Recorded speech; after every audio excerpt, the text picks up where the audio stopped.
면서 믿을 것은 자식도 아니고 집밖에 없다라고 말하는 사람들이 많습니다. 평생을 일해도 내 이름 석자가 적혀 있는 종이 등기필증을 가져보지 못하는 사람들이 많이 있지만 대중교통 환승하는 것보다 쉽게 평수를 넓히고 재산을 불려가는 사람들도 많이 있습니다. 우리 한국인들에게 집은 아주 특별한 존재입니다. 내 집을 샀다는 것은 성공과 안정을 의미하는 것이고 재산을 성큼성큼 불려나갈 수 있는 기회를 갖게 되었다는 것입니다. 또 나이 들어서는 노후 대비의 상징이기도 합니다. 하지만 고도 성장기를 빠져나와 저출산에 허덕이는 대한민국에서는 부동산 불패 신화가 계속 이어지지 않을 수도 있다는 전망이 속속 나오고 있습니다. 여러분은 현재 어디서 살고 계신가요? 우리는 나이가 들면 다른 곳에 살아야 합니다. 다른 곳이라고 하면 많은 분들은 귀촌을 해야 되나? 아니면 병원 근처에서 살아야 되나? 이런 고민을 많이 하실 텐데요.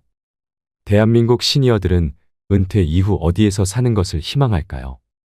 한 조사에 따르면 50에서 65세 중장년 2,000명에게 노후의 주거지에 대해 물었더니 지금 집에서 계속 살겠다와 다른 집으로 이사하겠다는 응답이 반반이었습니다.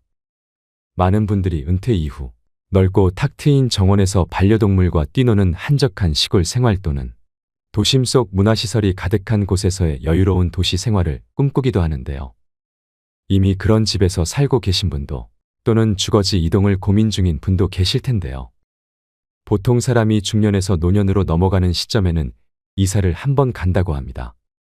그렇다면 노년기에 편안하게 살 집은 어떤 기준으로 골라야 할까요?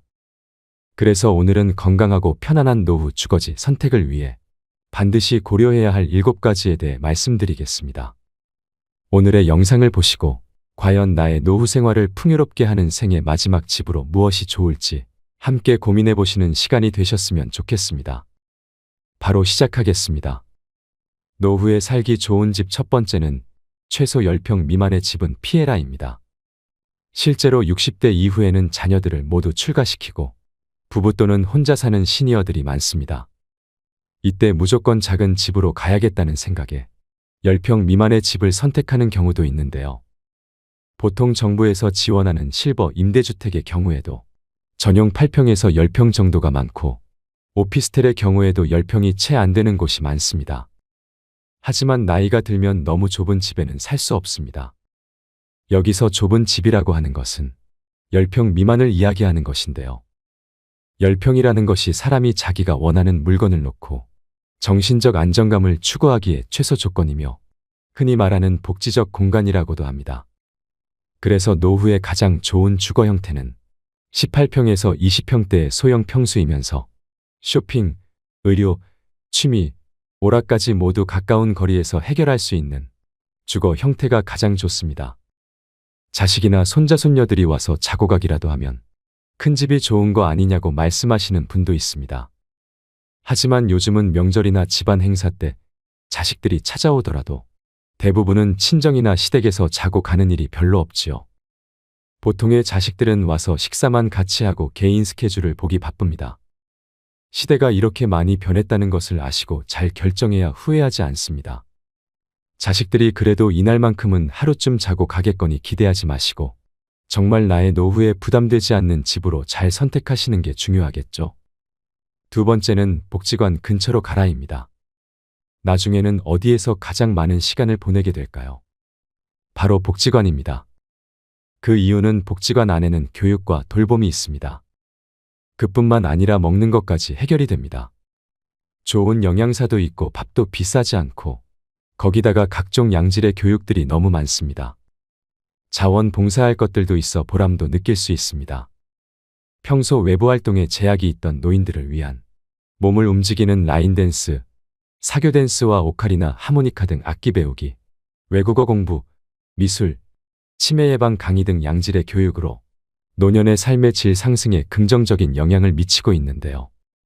특히 복지관에서는 노인 일자리도 함께 지원하고 있습니다. 시설도 굉장히 좋으면서 국가가 끊임없이 지원을 하고 관리까지 하며 전문가가 수시로 와서 교육도 해줍니다. 나이 들어 이런 집결된 서비스를 받을 수 있는 곳은 복지관 말고 찾기 힘듭니다. 물론 돈이 많은 분들은 어디서 배우든 어디서 먹든 부족함이 없겠지만 우리는 그런 돈이 없습니다. 무엇을 배워보고 싶어도 돈 걱정부터 앞서게 되는데 이럴 때 복지관이 대안이 될 수 있습니다. 이처럼 노후에 많은 이점이 있는 복지관 근처에 거주하시면 적극적인 사회 참여뿐만 아니라 노후의 고독감과 외로움에서 벗어날 수 있는데요. 대도시에서 멀어질수록 문화와 취미를 즐길 수 있는 시설이 빈약할 확률이 높습니다. 이주할 곳에 복지관이나 문화센터 등이 충분히 있는지 살펴본 뒤 결정하시면 한층 유익하고 풍요로운 노후 생활을 누리실 수 있습니다. 세 번째는 한적한 곳의 전원주택은 피해라입니다. 은퇴 후 한적한 자연 속에서 소소하게 텃밭도 일구면서 느긋하게 은퇴 생활을 하겠노라 꿈꾸는 분들이 많을 텐데요. 하지만 전원 생활의 로망은 현실과 다릅니다. 젊을 때부터 전원 생활을 시작한 사람이라면 모르겠지만 번화한 지역에 거주했던 사람은 달라진 환경에 적응하는 게 생각보다 어려울 수 있습니다. 병원과 마트 등 기반 시설도 없고 온갖 벌레에 힘든 주택관리까지 보통 일이 아닙니다. 실제로 60대 이상이 가장 선호하는 거주 형태는 도심의 아파트로 64.2%의 응답률을 보였는데요. 새소리 물소리가 듣고 싶어서 시골로 이사 갔던 노인들이 도시로 유턴했는데 알고 보니 그 이유가 차 소리를 듣고 싶어서였다는 우스갯소리도 있습니다. 전원 생활에 적응하지 못하고 다시 도시로 돌아오는 사람들도 많은 것이 현실입니다. 다들 아시겠지만 노후에는 병원과 각종 편의시설이 가까이 있어야 생활이 편리해지고 삶의 질이 높아집니다. 두 다리 멀쩡하고 운전도 가능할 땐 맑은 공기를 마시며 눈 뜨는 것이 기쁨이겠지요. 하지만 나이 들어 다른 사람의 돌봄이 필요해지거나 혹은 부부 중 어느 한쪽이 세상을 먼저 떠나게 되면 집이 짐이 될 수 있습니다. 전원 생활에 안착했어도 75세쯤 되면 몸에 아픈 곳이 늘어나고 거동이 불편해져서 병원이 있는 도시로 돌아가야 하는 때가 오게 됩니다. 그럼에도 불구하고 나는 건강에 자신 있고 조용하고 자연이 있는 곳을 원한다면 이때는 도심 외곽의 전원 휴양형 주거지보다는 도심에서 1시간 이내 거리의 근교형 입지를 선택하는 것을 추천드립니다. 네 번째는 병원이 30분 이내에 있는 집을 선택해라입니다. 가까우면 가까울수록 좋은 것이 병원이지만 제가 특히 30분을 강조하는 이유는 우리가 기초 의료 서비스에 접근하기 위한 최단 시간이 30분이기 때문인데요. 정말 위급한 상황을 제외하고는 30분 이내에 병원에 갈 수 있으면 됩니다. 이처럼 수명이 길어짐에 따라 건강에 대한 관심 증가와 70대 이후 간병기를 대비해 특히 병원과의 접근성이 가장 중요합니다. 실제로 통계청에서 발표한 바에 따르면 60대 이상이 노후 거주지를 옮길 때 가장 중요하게 생각하는 것으로 의료시설이 가장 선호도가 높다고 합니다. 젊었을 땐 건강하던 사람도 나이가 들면 여기저기 아픈 데가 생기고 병원을 자주 찾기 마련인데요. 고령자들은 스스로 이동하기 힘들고 차량을 운전하기도 만만치 않지요. 병원에 가야 할 때마다 자녀에게 매번 부탁하기도 힘드니 큰 병원에 인접한 곳에 사는 것이 최고 좋습니다. 50대, 60대는 자연환경이나 문화시설 등 다른 요소에 우선순위를 둬도 괜찮습니다. 하지만 70대 이상이라면 건강관리에 더 신경 쓰셔야 하는데요. 주변에 의료시설이 가까이 있어야 몸이 아플 때 빠르게 치료받기가 쉬워집니다. 다섯 번째는 근처에 공원이나 산책로가 있는 집을 선택해라입니다. 65세 이상 시니어들의 야외활동 참여가 점차 증가하는 추세입니다. 즉 노년기에는 늘어난 시간적 여유를 이용하여 산책이나 가볍게 운동을 할 수 있는 공원 또는 산책로가 주변에 있는 주거 환경이 좋은데요. 노후의 건강을 위해서 평소 걷기 운동은 선택이 아니라 필수입니다. 집 근처에 가볍게 걷기 좋은 공원이나 산책로가 있다면 여가 시간을 보내기에 안성맞춤입니다. 이처럼 집 가까이에서 산책을 즐기게 됨으로써 몸에 해로운 좌식 생활을 자연스럽게 줄일 수 있게 됩니다. 산책을 꾸준히 하게 되면 혈당치가 낮아지기 때문에 당뇨병이 생길 가능성이 줄어듭니다. 또 관절과 뼈가 훨씬 건강해진다고 하는데요. 골절이나 혈관 수축 질환이 발생할 가능성이 줄어들어 신체는 더욱 민첩해지고 튼튼해집니다. 매일 30분씩이라도 산책을 하게 되면 신체에 활력을 주는 호르몬이 분비되어 노후의 스트레스가 줄어들면서 우울증 예방 효과에도 탁월합니다. 이처럼 건강 증진과 자연 친화적인 환경을 중요하게 생각하신다면 산책로가 근접한 주거지를 고려하셔야 됩니다. 여섯 번째는 자녀와 살아야 한다면 가치보다는 근처를 선택해라입니다. 우리는 자녀와 살고 싶지 않지만 어쩔 수 없이 함께 살아야 하는 상황이 올 수도 있습니다. 많은 분들이 사별을 경험할 때 이사를 생각하게 된다고 합니다. 사별을 경험하게 되면 내가 몇십 년을 살던 내 집이 갑자기 공허하고 무섭기 시작합니다. 또 한 가지는 집이 관리하기에 너무 크고 어렵습니다. 그래서 그때 집을 좁혀가거나 아니면 자녀들이 가까이 있는 쪽으로 옮겨가시는 분들이 많이 계십니다. 이때 우리가 반드시 생각해야 할 것이 있습니다. 부모와 자녀가 함께 살면 주거비와 식비의 부담이 줄어들고 외로움은 어느 정도 해소될 수 있으나 사위나 며느리와의 관계에서 오는 새로운 관계 스트레스가 생길 수 있다는 것입니다. 따라서 자녀와 함께 살아야 한다면 함께 살기보다는 근처에서 사는 것이 가장 이상적입니다. 손주가 어렸을 때는 손주를 돌보는데 손을 보태거나 성장을 지켜보며 삶의 활력을 얻는 것도 좋습니다. 이렇게 자녀와는 적절한 거리를 유지하는 방법이 노후 생활에서 스트레스를 최대한 줄이면서 현명하게 지내는 방법입니다. 일곱 번째는 대중교통이 잘 갖춰져 있는지 봐라입니다. 어르신들은 나이가 들면 기동력이 떨어지는데요. 이동하는데 체력적, 정신적으로 부담이 덜 한 곳인지 교통 접근성을 고려해야 됩니다. 대중교통이 불편하면 생활 반경이 좁아지고 먼 거리 외출도 어렵게 되어 자칫하면 고립감마저 느낄 수 있습니다. 특히 병원에 갈 때 자녀와 매번 동행하기 힘들기 때문에 대중교통이 편한 곳에서 사셔야 됩니다. 은퇴 이후에도 나는 경제적 사회활동을 활발히 하고 싶다는 분들이시라면 더욱 교통 여건은 중요한 요소로 작용됩니다. 여기에 본인의 소비 성향도 체크하셔야 되는데요. 평소 전통시장을 잘 이용하신다면 마트 편의점이 아무리 가까워도 멀리 버스 타고 시장으로 다니시는 게 어르신들일 텐데요. 은퇴 이후엔 사소한 돈이라도 절약하려고 하시기 때문입니다. 마트나 병원 등 자주 가는 장소는 걸어갈 수 있는지, 걸어가기 멀다면 대중교통을 이용하는데 불편함이 없는지 살펴봐야 합니다. 또 자녀들이 오기에도 힘들지 않은 곳이면 더 좋겠는데요.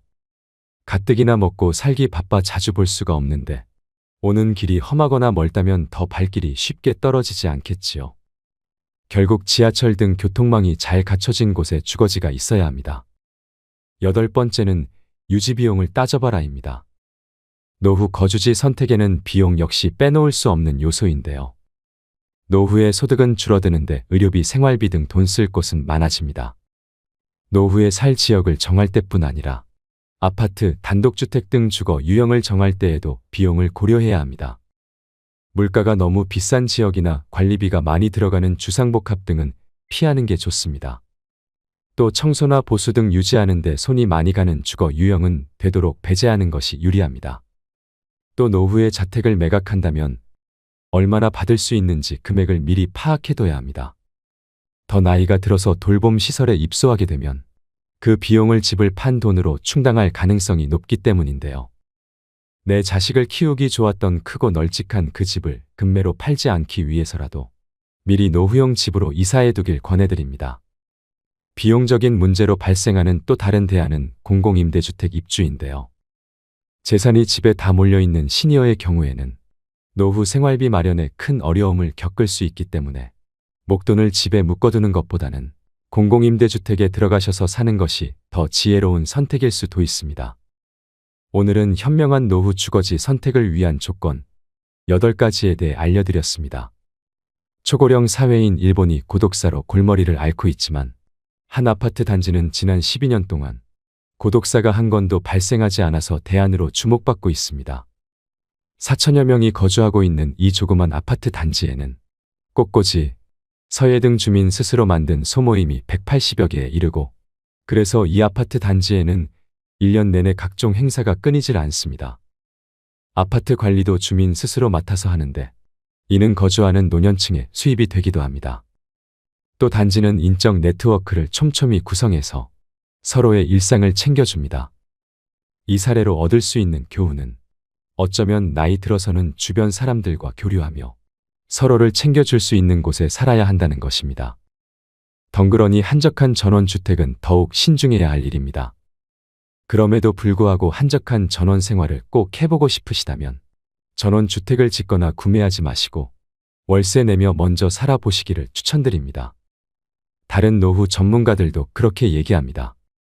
땅이나 집에 큰 돈 묶이지 않은 채로 해보고 싶은 전원 생활을 해보다가 다시 도시 생활이 그립고 필요할 때 인프라가 갖춰진 도시로 돌아오시면 된다고 말이죠. 종합해보자면 가장 이상적인 노후에 주거지는 대중교통 이용이 가능하고 공기 등 주변 환경이 쾌적하며 24시간 의료진의 도움을 받을 수 있는 시스템을 갖춘 곳인데요. 하지만 말씀드린 부분은 참고사항일 뿐 은퇴 후 주거지를 결정하실 땐 꼭 본인의 우선순위가 무엇인지 충분히 고려해보시고 현명하게 선택하셔야 됩니다. 무엇보다 은퇴 이후의 주거지를 결정할 때는 이주의 목적을 명확히 하고 타인의 기준보다는 나를 기준으로 선택해 보셨으면 좋겠습니다. 오늘 자신의 우선순위는 무엇인지 생각해보는 시간과 함께 앞으로의 멋진 노년을 꾸려나가시길 바랍니다. 오늘도 노후의 지혜와 함께 해주셔서 감사드립니다. 황금빛으로 무르익어가는 여러분의 지혜로운 인생을 언제나 응원합니다.